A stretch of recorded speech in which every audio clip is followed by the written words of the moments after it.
How to add music to your Canva website.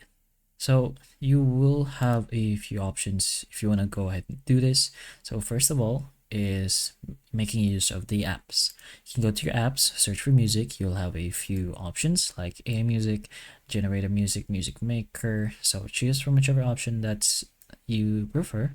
Let's say this, and then if you choose this option, you can go ahead and create yourself a new soundtrack. You have basic, advanced, or these save options if you already have them, but you can go ahead and try choose your duration as well, 5 to 30 in this case, and then just press on compose. Make sure you don't leave this section, since in other cases it will cancel or stop decomposing, so you're gonna have to wait for it to generate if this is the option you chose.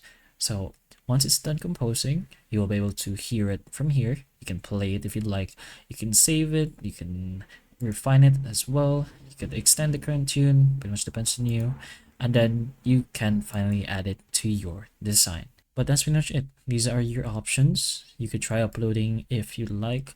But hopefully it helps. If it can, please like and subscribe for more videos like this. And that's all.